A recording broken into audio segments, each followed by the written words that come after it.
Black coffee यो खाँदै जाँदाखेरि मलाई फेरि धेरै सास बढ्ने चाहिँ भयो के कस्तो हुन्छ भने अब हाम्रो शरीरभित्रको रोगलाई चाहिँ त्यो बाहिर निकाल्नको लागि चाहिँ त्यो अलि गाह्रो हुँदो रहेछ। त्यतिखेर चाहिँ राम्रो त्यो ठिक हुन्छ भनेर चाहिँ त्यसको लक्षण देखाएको रहेछ। अब हाम्रो शरीरभित्र जस्तै हाम्रो अब एउटा बोतलमा पानी छ हैन, त्यो पानीभित्र त हामीले कुनै हामीले कफी हाल्यो भने त्यो पानीले त कफीको कलर दिन्छ नि त। त्यस्तै अब हाम्रो शरीरभित्र भएको त्यो रोगलाई चाहिँ समात्दाखेरि हाम्रो शरीरलाई चाहिँ अलिकति धक्का पर्छ क्या।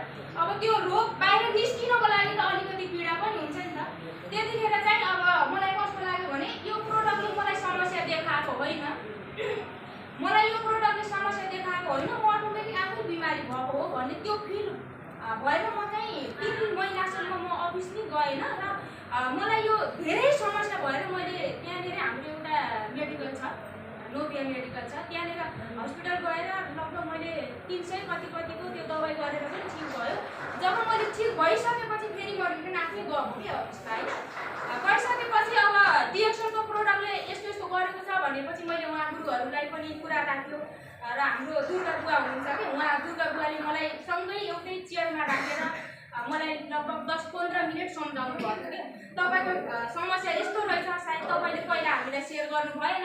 अब प्रोडक्टले तपाईलाई यस्तो यस्तो समस्या देखाएको छ भने तपाईको त्यो समस्या निको हुन लागेको हो, ठिक हुन लागेको हो। अब कन्टिन्यू प्रोडक्ट युज गर्नुहोस्, सक्नुहुन्छ भने मास्टर प्रोडक्टहरु पनि युज गर्नुहोस् भन्नुभयो के।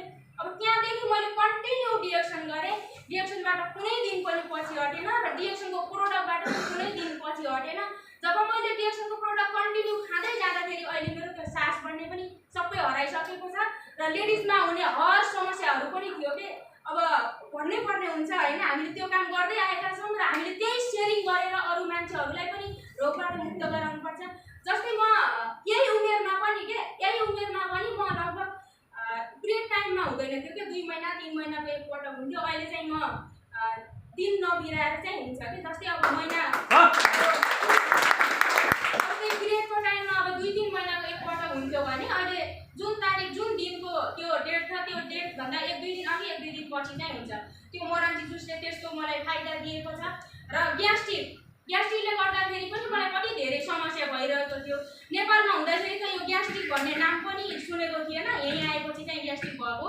जो कि तपाईँ हामीले खाना कस्तो खाइरहेका छौँ त, त्यो खानाले गर्दा नै हामीले ग्यास्ट्रिक भएको हुन्छ। त्यो ग्यास्ट्रिकले गर्दा नि कति धेरै मलाई प्रब्लम भइरहेको थियो, त्यो ग्यास्ट्रिक पनि ठिक भयो र मेरो वेट चाहिँ 67 थियो के, 67 थियो। यो ब्ल्याक कफीले नै मेरो वेट घटाएर म 60 मा पुगेको थिएँ। अहिले म 60 मै छु र अब कोही मान्छे पोषणयुक्त खाना खाएर मोटाउनु हुन्छ भने कोही मान्छेले रोग पालेर मोटाउनु भएको हुन्छ।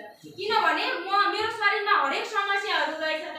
जस्तै पिरियडको टाइममा त्यस्तो समस्या हुने, त्यो समस्या पनि भयो। ग्यास्ट्रिक पनि मेरो शरीरमै थियो, त्यो समस्याले गर्दाखेरि चाहिँ म अलि यो भन्दा पनि मोटै थियो नेपालमा हुँदाखेरि पनि। यहाँ आइसकेपछि पनि जब डिएक्सनमा आइसकेपछि बिस्तारै दमको रोगबाट पनि मुक्त भएँ, मेरो अब त्यो पिरियडको टाइममा हुने समस्याबाट पनि मुक्त भएँ र ग्यास्ट्रिकबाट पनि मुक्त भएँ।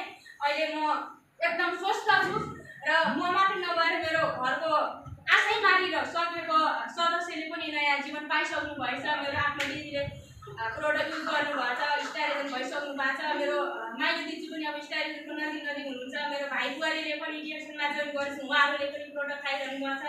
मलाई जन्मदिन मेरो आमाले पनि प्रोडक्ट युज गर्नु भएको छ। ल अब भने तपाईँ हामीलाई फसाउने कम्पनी हो कि तपाईँ हामी आफै फस्ने त? यति राम्रो ठाउँमा आइसकेका छौँ। त्यसैले हामीले डिएक्सन जस्तो बिजनेस हामीले अहिलेदेखि नै सुरुवात गर्ने हो। हामीले हामीबाट नै सुरुवात गर्ने हो। हामीले घर फ्यामिलीबाट नै सुरुवात गर्नुपर्छ।